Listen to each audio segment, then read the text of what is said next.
महाभारत की कहानी का प्रारंभ महर्षि वेदव्यास द्वारा लिखी गई उत्पत्ति और कौरव पांडवों के जन्म से होता है। यह कहानी भारतीय संस्कृति और इतिहास का एक महत्वपूर्ण हिस्सा है। इसे विस्तार से समझने के लिए पहले राजा शांतनु और उनकी वंशावली को समझना आवश्यक है। चलिए मैं अब राजा शांतनु और गंगा के बारे में बताता हूँ। हस्तिनापुर के राजा शांतनु गुरु वंश के प्रमुख थे। एक दिन वे गंगा नदी के तट पर पहुंचे, जहां उन्होंने गंगा को मानवीय रूप में देखा और उनके सौंदर्य से मोहित हो गए। उन्होंने गंगा से विवाह का प्रस्ताव रखा। गंगा ने शर्त रखी कि वे उनके किसी भी कार्य में हस्तक्षेप नहीं करेंगे। राजा शांतनु ने यह शर्त स्वीकार कर ली। उसके बाद राजा शांतनु के विवाह के पश्चात गंगा और शांतनु के कई पुत्र हुए, लेकिन गंगा अपने प्रत्येक पुत्र को जन्म के बाद नदी में डुबो देती थी।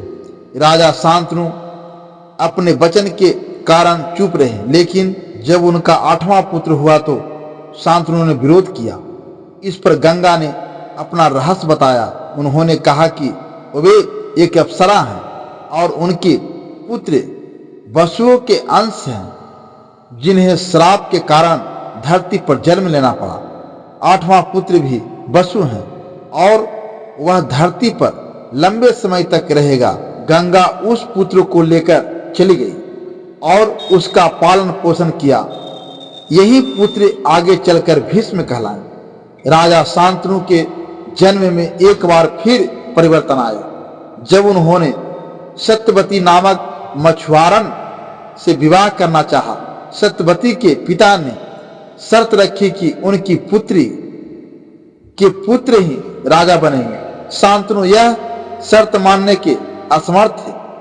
तब भीष्म ने सत्यवती के पिता से वचन दिया कि वे कभी राजगद्दी का दावा नहीं करेंगे और आजीवन ब्रह्मचर्य का पालन करेंगे। इस त्याग से राजा शांतनु ने सत्यवती से विवाह किया। सत्यवती के 2 पुत्र हुए, चित्रांगद और विचित्रवीर्य। चित्रांगद युद्ध में मारा गया और विचित्रवीर्य युवा अवस्था में ही बीमार होकर स्वर्ग सिधार गया। विचित्रवीर्य की मृत्यु के बाद हस्तिनापुर वंश संकट में आ गया, क्योंकि राजा का कोई उत्तराधिकारी नहीं था। तब सत्यवती ने अपने पहले पुत्र वेदव्यास को बुलाया। वेदव्यास ने नियोग पद्धति से विचित्रवीर्य को पत्नी अंबिका और अंबालिका से पुत्र उत्पन्न किए। अंबिका के पुत्र धृतराष्ट्र और अंबालिका के पुत्र पांडु हुए। एक दासी के माध्यम से विदुर का जन्म हुआ। धृतराष्ट्र जन्म से ही नेत्रहीन थे, लेकिन वे राजा नहीं बन सके। पांडु को राजगद्दी सौंपी गई। विदुर अपने ज्ञान और नीतियों के लिए प्रसिद्ध हुए और हस्तिनापुर के प्रशासन में महत्वपूर्ण भूमिका निभाई। पांडव और कौरव का जन्म। पांडु ने कुंती और माद्री से ब्याह किया।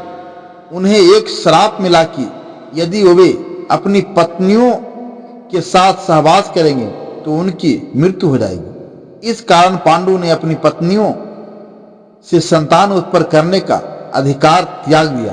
कुंती ने ऋषि दुर्वासा से प्राप्त एक वरदान का प्रयोग करके विभिन्न देवताओं का आह्वान किया और उनके आशीर्वाद से 3 पुत्रों का जन्म हुआ।